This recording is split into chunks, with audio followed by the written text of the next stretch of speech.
ನಮ್ಮ ಯೂಟ್ಯೂಬ್ ಚಾನಲ್ಗೆ ಮರಳಿ ಸ್ವಾಗತ. ಖಂಡಿತ. ಇವತ್ತು ನಾವು ಚರ್ಚೆ ಮಾಡ್ತಿರೋ ವಿಷಯ ಬಹಳ ಆಸಕ್ತಿದಾಯಕವಾಗಿದೆ. ಹೌದು. ಇಂದಿನ ಈ ಆಳವಾದ ವಿಶ್ಲೇಷಣೆಯಲ್ಲಿ ನಾವು ವಿಲಿಯಂ ಶೇಕ್ಸ್ಪಿಯರ್ ಅವರ ಅತ್ಯಂತ ಪ್ರಸಿದ್ಧ ನಾಟಕ ದ ಟೆಂಪೆಸ್ಟ್ ಅನ್ನು ಸಂಪೂರ್ಣವಾಗಿ ಬಿಡಿಸಿ ನೋಡಲಿದ್ದೇವೆ. ಪರೀಕ್ಷಾ ದೃಷ್ಟಿಯಿಂದ ವಿದ್ಯಾರ್ಥಿಗಳಿಗೆ ಇದೊಂದು ಬ್ರಹ್ಮಾಸ್ತ್ರವಾಗಲಿದೆ ಅಂತಾನೆ ಹೇಳ್ಬೋದು. ಎಕ್ಸಾಕ್ಟ್ಲಿ. ಏಕೆಂದ್ರೆ ಪರೀಕ್ಷೆಯಲ್ಲಿ ಕೇವಲ ಮ್ಯಾಜಿಕ್ ಮತ್ತು ಪ್ರೀತಿಯ ಕಥೆಯನ್ನು ಬರೆದ್ರೆ ಖಂಡಿತ ಹೆಚ್ಚು ಅಂಕ ಸಿಗೋದಿಲ್ಲ. ಮೌಲ್ಯಮಾಪಕರು ಕಥೆಯ ಹಿಂದಿರುವ ಆ ರಾಜಕೀಯ, ವಸಾಹತುಶಾಹಿ ಮತ್ತು ಮನುಷ್ಯನ ಮನೋವಿಜ್ಞಾನವನ್ನು ನಿರೀಕ್ಷಿಸ್ತಾರೆ. ಇಂಟ್ರೊಡಕ್ಷನ್. ಓಕೆ, ಶುರು ಮಾಡೋಣ. ಇದು ಶೇಕ್ಸ್ಪಿಯರ್ 1611ರಲ್ಲಿ ಬರೆದ ಕೊನೆಯ ಸ್ವತಂತ್ರ ನಾಟಕ ಅಂತ ಹೇಳ್ತಾರೆ. ಕಥೆ ನಡೆಯುವುದು ಒಂದು ಮರ್ಮಾತೀತ ದ್ವೀಪದಲ್ಲಿ. ಅಲ್ಲಿ ಗಡೀಪಾರಾದ ಮಿಲಾನ್ನ ಡ್ಯೂಕ್ ಪ್ರಾಸ್ಪೆರೋ ಮತ್ತು ಆತನ ಮಗಳು ಮಿರಾಂಡಾ ವಾಸಿಸ್ತಾ ಇದ್ದಾರೆ. ಜೊತೆಗೆ ಇದರಲ್ಲಿ ರೊಮ್ಯಾನ್ಸ್, ಮ್ಯಾಜಿಕ್, ಟ್ರಾಜಿಡಿ ಮತ್ತು ಕಾಮಿಡಿ ಎಲ್ಲವೂ ಸೇರಿದೆ. ಹೌದು. ಪ್ರಾಸ್ಪೆರೋ ತನ್ನ ಜ್ಞಾನ ಮತ್ತು ಮಾಯಾಶಕ್ತಿಯಿಂದ ಇಡೀ ಪ್ರಕೃತಿಯನ್ನೇ ನಿಯಂತ್ರಿಸ್ತಾನೆ ಅಂತ ನಾವು ಓದ್ತೀವಿ. ಆದರೆ ಇದರ ಹಿನ್ನೆಲೆ ಏನು? ಇಲ್ಲಿ ವಿದ್ಯಾರ್ಥಿಗಳು ಗಮನಿಸಬೇಕಾದ ಅತ್ಯಂತ ಮುಖ್ಯವಾದ ಐತಿಹಾಸಿಕ ಹಿನ್ನೆಲೆ ಎಂದರೆ ರೆನೆಸಾನ್ಸ್ ಕಾಲದ ಜ್ಞಾನ ಮತ್ತು ಮಾನವತಾವಾದ ಅಥವಾ ಹ್ಯೂಮನಿಸಂ. ಪ್ರಾಸ್ಪೆರೋನ ಮ್ಯಾಜಿಕ್ ಕೇವಲ ಕಣ್ಣು ಕಟ್ಟಲಾಗುತ್ತಾ, ಅದು ಆತನ ಬೌದ್ಧಿಕ ಶಕ್ತಿಯ ಸಂಕೇತ. ಒಂದು ನಿಮಿಷ ತಡೆಯಿರಿ. ಈ ರೆನಿಸಾನ್ಸ್ ಹ್ಯೂಮನಿಸಂ ಅಂದ್ರೆ ಏನು? ಇದು ಕೇವಲ ಟೋಪಿಯೊಳಗಿನಿಂದ ಮೊಲವನ್ನು ತಡೆಯುವ ಸಾಮಾನ್ಯ ಮ್ಯಾಜಿಕ್ ಅಂತೂ ಅಲ್ಲ ತಾನೆ? ಖಂಡಿತ ಅಲ್ಲ. ಮತ್ತೆ ಇದನ್ನ ಪರೀಕ್ಷೆಯಲ್ಲಿ ಹೇಗೆ ವಿವರಿಸುವುದು ಅಂತ ವಿದ್ಯಾರ್ಥಿಗಳಿಗೆ ಸ್ವಲ್ಪ ಹೇಳ್ತೀರಾ? ಬಹಳ ಒಳ್ಳೆಯ ಪ್ರಶ್ನೆ. ಆ ಕಾಲದಲ್ಲಿ ಮ್ಯಾಜಿಕ್ ಎಂದರೆ ವಿಜ್ಞಾನ ಮತ್ತು ಪ್ರಕೃತಿಯನ್ನು ಆಳವಾಗಿ ಅರ್ಥ ಮಾಡಿಕೊಳ್ಳುವ ಪ್ರಕ್ರಿಯೆಯಾಗಿತ್ತು. ಪ್ರಾಸ್ಪೆರೋ ತನ್ನ ಪುಸ್ತಕಗಳ ಮೂಲಕ ಅಪಾರ ಜ್ಞಾನವನ್ನು ಸಂಪಾದಿಸಿರ್ತಾನೆ. ಅಂದ್ರೆ ಆತನ ಅಧಿಕಾರವು ಪ್ರಕೃತಿ ಮತ್ತು ಕಲೆಯ ಮೇಲಿನ ಮನುಷ್ಯನ ಬೌದ್ಧಿಕ ಹಿಡಿತವನ್ನು ತೋರಿಸ್ತೆ ಅಂತನಾ? ಎಕ್ಸಾಕ್ಟ್ಲಿ. ಆದರೆ ಅದೇ ಸಮಯದಲ್ಲಿ ಶೇಕ್ಸ್ಪಿಯರ್ ಒಂದು ಪ್ರಮುಖ ನೈತಿಕ ಪ್ರಶ್ನೆಯನ್ನು ಎತ್ತುತ್ತಾರೆ. ಜ್ಞಾನದ ಮೂಲಕ ಪಡೆದ ಶಕ್ತಿಯಿಂದ ಇನ್ನೊಬ್ಬರ ಮೇಲೆ ಅಧಿಕಾರ ಚಲಾಯಿಸುವುದು ಮತ್ತು ಸೇಡು ತೀರಿಸಿಕೊಳ್ಳುವುದು ಸರಿಯೇ ಅಂತ. ವಾವ್, ಇದು ನಿಜಕ್ಕೂ ಆಳವಾದ ವಿಚಾರ. ಕಥೆಯ ತಿರುಳನ ಅರ್ಥ ಮಾಡಿಕೊಳ್ಳಲು ನಮ್ಮ ಮುಂದಿನ ವಿಭಾಗಕ್ಕೆ ಹೋಗೋಣ. Short summary. ಈ ಕಥೆಯ ಸಂಕ್ಷಿಪ್ತ ರೂಪವನ್ನು ಒಮ್ಮೆ ನೋಡೋಣ.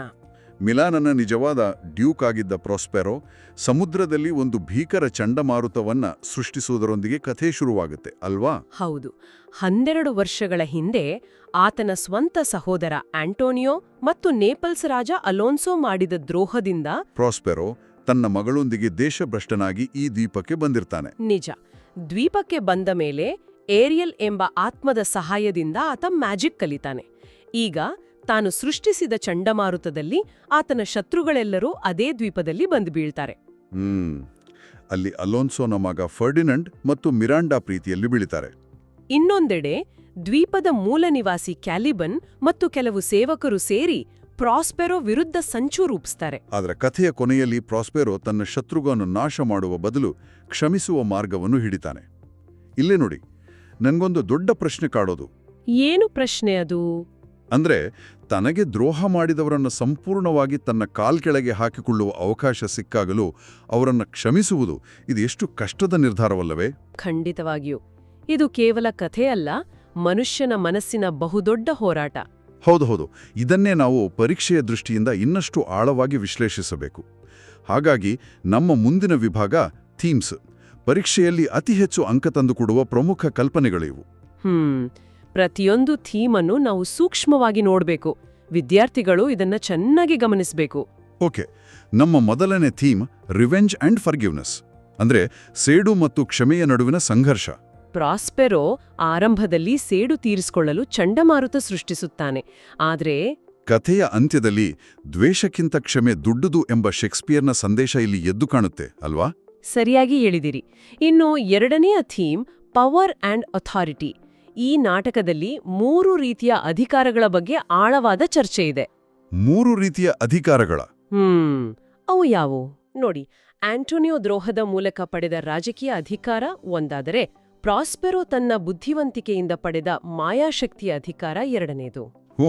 ಮತ್ತು ಮೂರನೆಯದು ಕ್ಯಾಲಿಬನ್ನ ದೈಹಿಕ ಶಕ್ತಿ. ಎಕ್ಸಾಕ್ಟ್ಲಿ. ವಿದ್ಯಾರ್ಥಿಗಳು ಪರೀಕ್ಷೆಯಲ್ಲಿ ಈ 3 ಶಕ್ತಿಗಳ ನಡುವಿನ ಸಂಘರ್ಷವನ್ನು ವಿವರಿಸಲೇಬೇಕು. ಅಧಿಕಾರವನ್ನು ಹೇಗೆ ಜವಾಬ್ದಾರಿಯುತವಾಗಿ ಬಳಸಬೇಕು ಎಂಬುದು ಇಲ್ಲಿನ ಮುಖ್ಯ ಪ್ರಶ್ನೆ. ಇದು ಕುತೂಹಲಕಾರಿ. ನಮ್ಮ ಮೂರನೇ theme magic and super natural. Magic ಕೇವಲ ಜನರನ್ನು ಬೆರಗುಗೊಳಿಸಲು ಅಲ್ಲ. ನಾವು ಮೊದಲೇ ಮಾತನಾಡಿದ ಹಾಗೆ ಇದು ಪ್ರಾಸ್ಪೆರೋನ ಜ್ಞಾನ ಮತ್ತು ಸೃಜನಾಶೀಲತೆಯ ಸಂಕೇತ ಅಲ್ವಾ? ಹೌದು ಹೌದು. ಆತನ ಮ್ಯಾಜಿಕ್ ಇಡೀ ಪ್ರಕೃತಿ ಮತ್ತು ಮನುಷ್ಯರ ನಡವಳಿಕೆಯನ್ನು ನಿಯಂತ್ರಿಸುವ ಒಂದು ಸಾಧನವಾಗಿ ಕೆಲಸ ಮಾಡುತ್ತೆ. ರೈಟ್. ಆದರೆ ಈಗ ನಾವು ಪರೀಕ್ಷಾ ದೃಷ್ಟಿಯಿಂದ ಅತ್ಯಂತ ಮುಖ್ಯವಾದ ಮೌಲ್ಯಮಾಪಕರು ಕಡ್ಡಾಯವಾಗಿ ನಿರೀಕ್ಷಿಸುವ 4ನೇ ಥೀಮ್ ಕಡೆಗೆ ಬರೋಣ. ಅದರ ಶೀರ್ಷಿಕೆ ಕಾಲನೈಸೇಷನ್ ಆ್ಯಂಡ್ ಸಿವಿಲೈಸೇಷನ್. ಇದು ಬಹಳ ಮುಖ್ಯವಾದದ್ದು. ಇದು ಪ್ರಾಸ್ಪೆರೋ ಮತ್ತು ಕ್ಯಾಲಿಬ್ರನ್ ನಡುವಿನ ಸಂಬಂಧದ ಬಗ್ಗೆ ವಿವರಿಸುತ್ತದೆ. ಬಟ್ ವೇಟ್, ನನಗಿಲ್ಲಿ ಒಂದು ದೊಡ್ಡ ಡೌಟ್ ಇದೆ. ಹೇಳಿ. ನಾವು ಪ್ರಾಸ್ಪೆರೋನ ಜ್ಞಾನ, ಆತನ ಕ್ಷಮಾಗುಣದ ಬಗ್ಗೆ ಬಹಳ ಹೊಗಳಿ ಮಾತನಾಡುತ್ತಿದ್ದೇವೆ. ಆದರೆ ಆತ ಒಂದು ಹೊಸ ದ್ವೀಪಕ್ಕೆ ಬಂದು ಅಲ್ಲಿದ್ದ ಮೂಲ ನಿವಾಸಿ ಕ್ಯಾಲಿಬನ್ನಿಂದ ಆ ಜಾಗವನ್ನು ಕಿತ್ಕೊಂಡು ಅವನನ್ನೇ ಗುಲಾಮನನ್ನಾಗಿ ಮಾಡಲಿಲ್ವಾ? ಇವನು ಹೀರೋ ಹೇಗಾಗ್ತಾನೆ? ಇವನೊಬ್ಬ ವಸಾಹತುಶಾಹಿ ಅಥವಾ ಕಾಲನೈಸರ್ ಅಲ್ವಾ?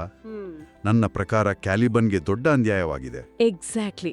ನೀವು ಹಿಡಿದಿರುವ ಪಾಯಿಂಟ್ ಪರೀಕ್ಷೆ ಬರೆಯುವ ವಿದ್ಯಾರ್ಥಿಗಳಿಗೆ ನಿಜವಾದ ಬ್ರಹ್ಮಾಸ್ತ್ರ. ಶೇಕ್ಸ್ಪಿಯರ್ ಉದ್ದೇಶಪೂರ್ವಕವಾಗಿಯೇ ಈ ಪ್ರಶ್ನೆಯನ್ನು ಪ್ರೇಕ್ಷಕರಿಗೆ ಬಿಟ್ಟಿದ್ದಾರೆ. ಅಂದ್ರೆ ಇದು ಬ್ಲ್ಯಾಕ್ ಅಂಡ್ ವೈಟ್ ಕಥೆ ಅಲ್ಲ. ಖಂಡಿತ ಅಲ್ಲ. ಕ್ಯಾಲಿಬನ್ ಆ ದ್ವೀಪದ ಮೂಲ ನಿವಾಸಿ. ಪ್ರಾಸ್ಪೆರೋ ತನ್ನ ನಾಗರಿಕತೆಯ ಅಹಂಕಾರದಿಂದ ಕ್ಯಾಲಿಬನ್ನನ್ನು ಅಶಿಕ್ಷಿತ, ಕಾಡು ಮನುಷ್ಯ ಎಂದು ಬ್ರ್ಯಾಂಡ್ ಮಾಡಿ ಆತನ ನೆಲವನ್ನು ಆಕ್ರಮಿಸಿಕೊಳ್ತಾನೆ. ಅಂದ್ರೆ ಕ್ಯಾಲಿಬನ್ ತೋರಿಸುವ ಪ್ರತಿರೋಧವು ವಸಾಹತುಶಾಹಿಯ ವಿರುದ್ಧದ ಅಸಮಾಧಾನವನ್ನು ಸ್ಪಷ್ಟವಾಗಿ ಪ್ರತಿಬಿಂಬಿಸುತ್ತೆ ಅಂಟಾಯ್ತು. ನಿಜ. ಪರೀಕ್ಷೆಯಲ್ಲಿ ಈ ಪ್ರಶ್ನೆ ಬರುವ ಸಾಧ್ಯತೆ ಬಹಳ ಹೆಚ್ಚು ಮತ್ತು ವಿದ್ಯಾರ್ಥಿಗಳು ಕ್ಯಾಲಿಬನ್ನ ಪರವಾದ ಈ ದೃಷ್ಟಿಕೋನವನ್ನು ಕಡ್ಡಾಯವಾಗಿ ಬರೆಯಬೇಕು. ಇದು ಹೆಚ್ಚು ಅಂಕ ತಂದುಕೊಡುತ್ತೆ. ಅದ್ಭುತವಾದ ಒಳನೋಟ. ಇದು ಕಥೆಯ ಆಯಾಮವನ್ನೇ ಬದಲಾಯಿಸುತ್ತೆ. ಇನ್ನು ನಮ್ಮ ಕೊನೆಯ ಥೀಮ್ ಲವ್ ಆ್ಯಂಡ್ ರೀಕನ್ಸಿಲಿಯೇಷನ್.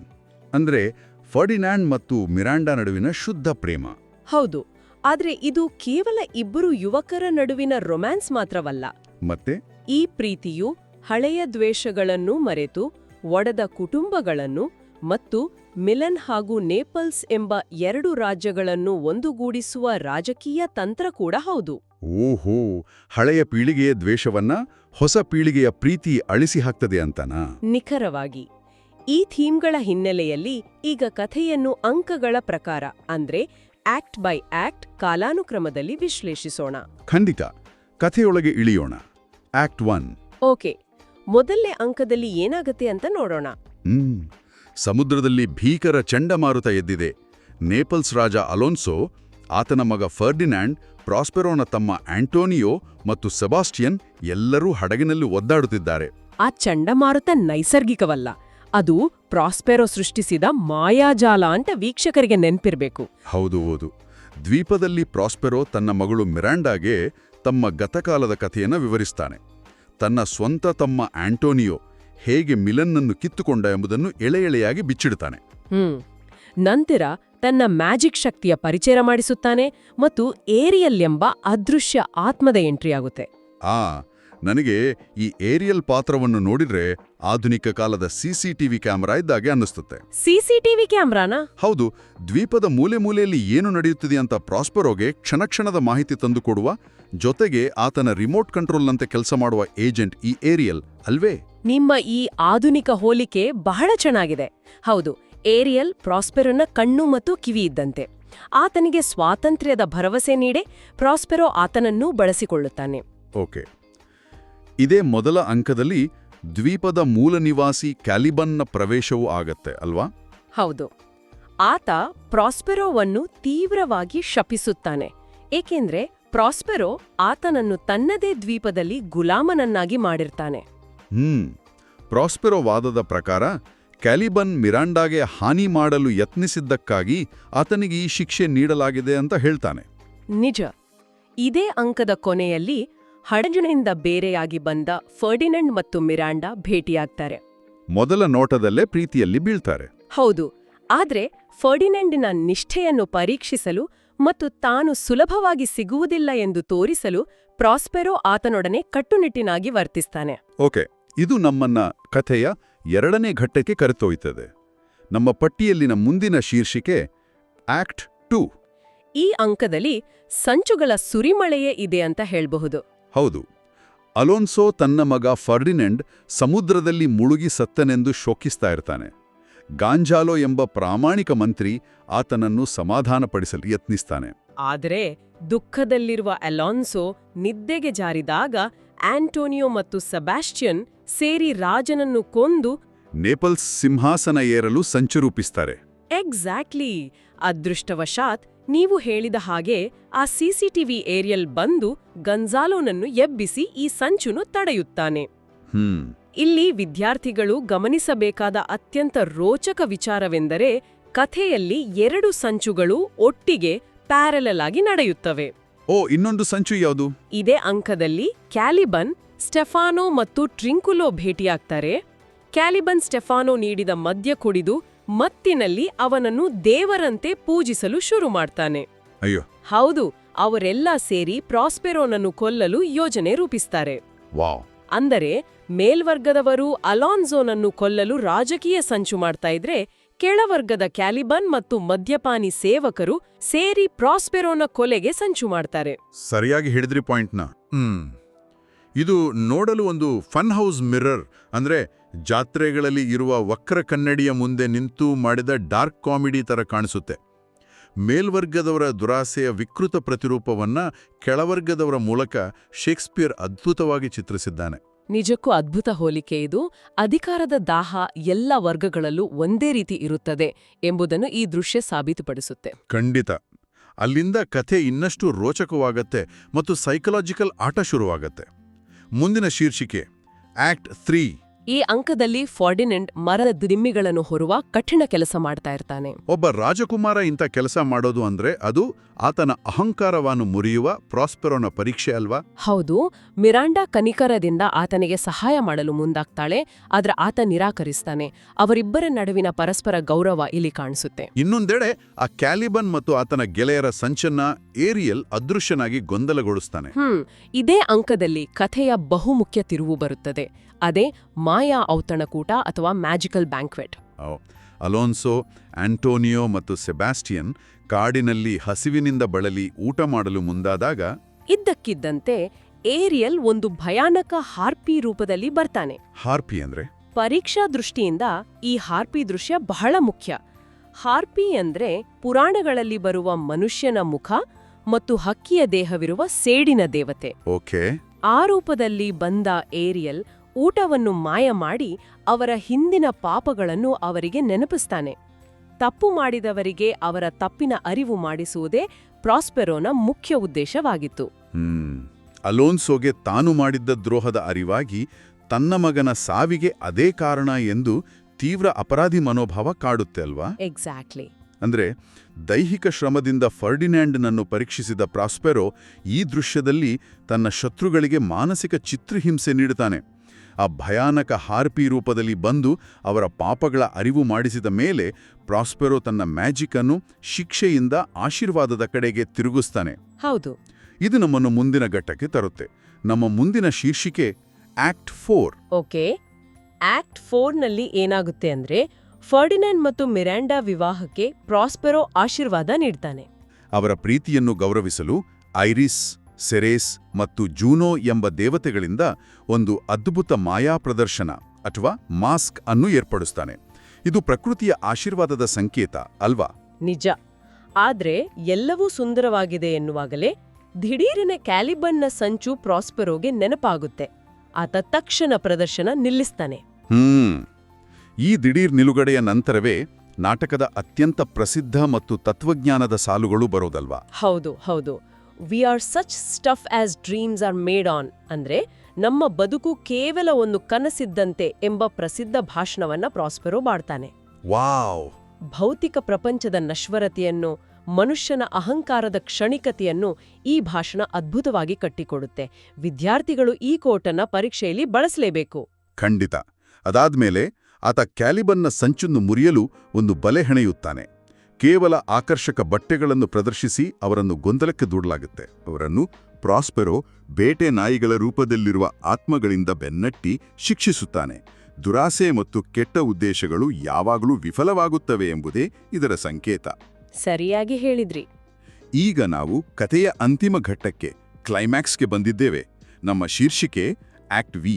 ಇದು ಎಲ್ಲಾ ಸಂಘರ್ಷಗಳ ಅಂತ್ಯ. ಪ್ರಾಸ್ಪೆರೋ ತನ್ನ ಶತ್ರುಗಳನ್ನು ಸಂಪೂರ್ಣವಾಗಿ ತನ್ನ ವಶಕ್ಕೆ ತೆಗೆದುಕೊಂಡಿರ್ತಾನೆ. ಆತನ ಒಂದು ಸಣ್ಣ ಆದೇಶ ಅವರ ಪ್ರಾಣ ತೆಗೆಯಬಲ್ಲದು ಅಲ್ವಾ? ಹೌದು, ಆದರೆ ಕೊನೆಗೆ ಸೇಡಿಗಿಂತ ಕ್ಷಮೆಯೇ ಶ್ರೇಷ್ಠ ಎಂದು ಆತ ನಿರ್ಧಾರಿಸುತ್ತಾನೆ.